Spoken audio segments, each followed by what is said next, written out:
take, take, take, take until you dry. But that's not love. So we need to learn the difference between what love is, what using is, what hate is, what lust is, because it seems like we got lost along the way. Like it's like it all got mixed up. Like it's gray areas. Like what's really like love? What's really love? Yeah. Like this new culture, the cancel culture is what they call it. The what? Cancel culture. Really? Because everybody cancel you piss me off, I'm done with you. You don't need to work nothing out. You know what you did, you grown, you know. But at the end, when it comes time for you to need that same forgiveness, then you're like, why you tripping? You just cut off 5 people for doing the same thing that you did. It's like, where's the compassion? Sometimes people make mistakes. People will mess up. But sometimes people say things that they don't really mean. And they may mean them at the time, but it really wasn't in their heart. But you said, but they said it out of the abundance of the heart, the mouth speaking. Sometimes you got an enemy standing right in your ears telling you, say this, say this, say that. And then when you done with the situation, you looking like, what the hell? I wouldn't have never said that. Oh my God. Oh Lord, forgive me. Wow. You know. So, yeah, that's what it is, man. We gotta just be encouraged and keep our minds stayed and focused on the Most High and walk in love. Learn about love. Learn about God. When you see how Yeshua operated with people, he really walked in love. He was perfect love because he corrected, he disciplined, he nurtured, he reprimanded. That's love.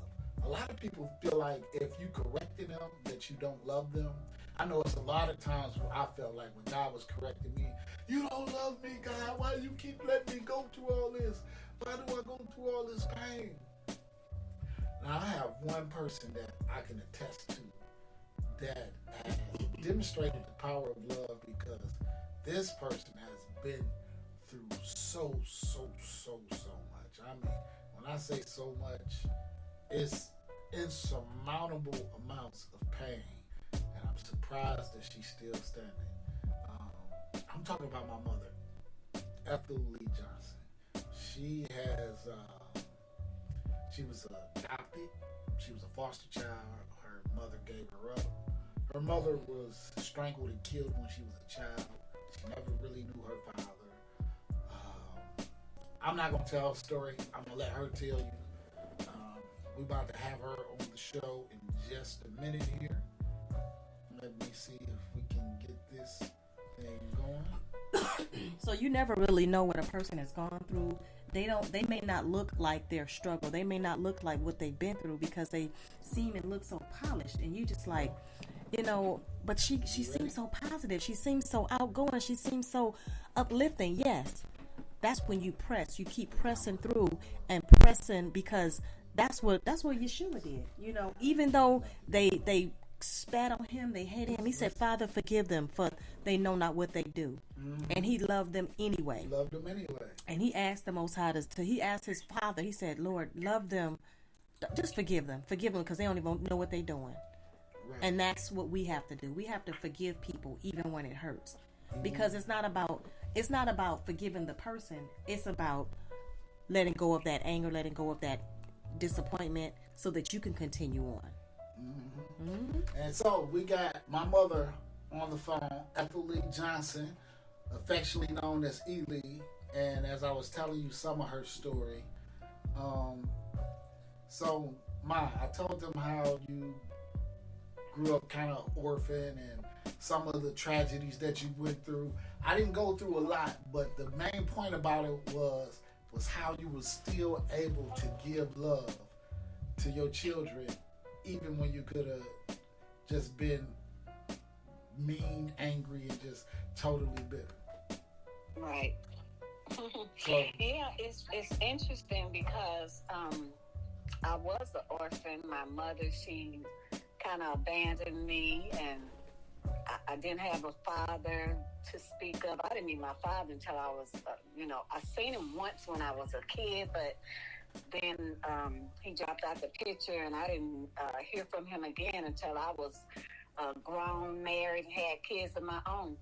But yeah, but for some reason, I just never could have that hatred towards her or resentment towards her.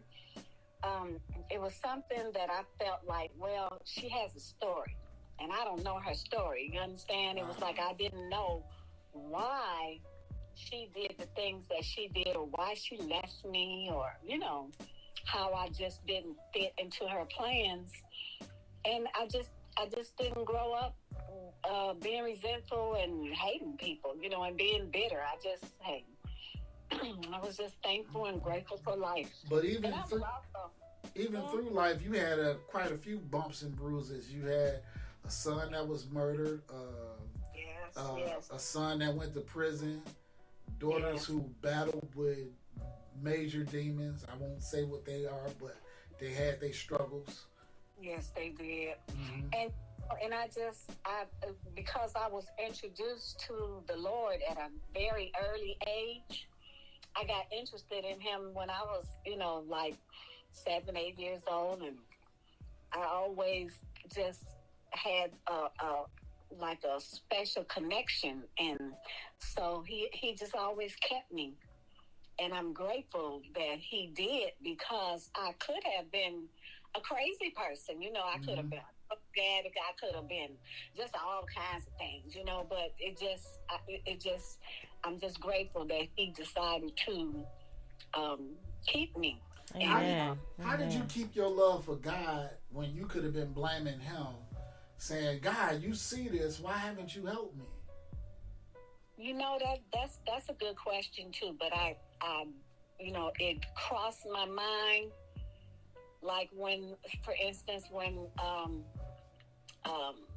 I had wrote a story and I said that I would never love anybody else because everybody I loved, God took away from me. That was when my foster mother, when she died, my mother, I didn't know she died when I was 12, just different things. And I said, oh, wow, I'm just not going to love anybody else. But then that changed because along the way, when I started studying and learning about God, I realized that,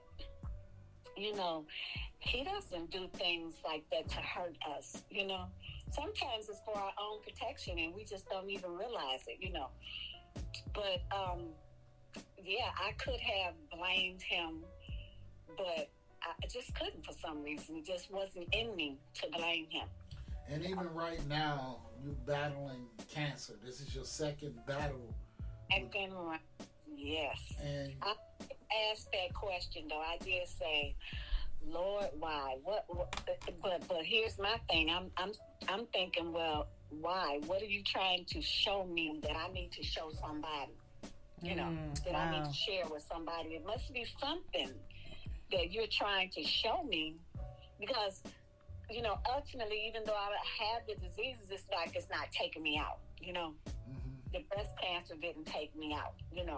This myeloma doesn't seem to be taking me out. It's like it's being maintained. And so I'm saying, well, God, what is it that you want me to tell somebody or to show somebody? Is it that show them my strength, my belief? Because my strength totally comes from him. I'm telling you, if I didn't pray and have people praying for me, and I didn't read my Bible, or I wasn't singing and praising, I couldn't do it. Because even sometimes I'm baffled. I'm your son. I'd even be looking at you like I'd have been pissed at God and everybody else. Yeah, I know it's not easy now. Don't think that it's a bowl of grapes and fruit and stuff. Oh no, it's hard. You have to be steadfast in your faith, and you have to have faith, because if you don't have that faith, then the enemy will creep in there and he'll start telling you all kind of stuff. God did this to you, and how come he this, and why you, and and so you have to close your ears to all that kind of stuff. You have to know that God is for me. and He wants only good things for me. And so when things happen, there has to be a reason or a lesson, you know. Wow, that's awesome.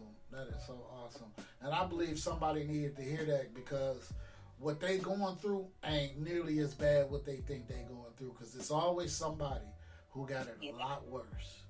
Yes. And you know what? You know what? Just yesterday, when I had woke up and I was feeling a little down, and I said, you know, I felt like I was a prisoner on death row, you know, and that I was waiting for the phone call. You know how the prisons, they're waiting on a call from the governor for a stay of execution. Right. And I felt in my spirit that God called me, and He said, you know, you had that stay of execution. It is not your time. It's not your time, you know. So I was happy to be able to receive that phone call in the spirit. You know what I mean? And I said, so for anybody that was going through anything, it's not your time. You know, God is calling you to let you know that you have that stay of execution. So hey, take heart. You know, take heart and be strong.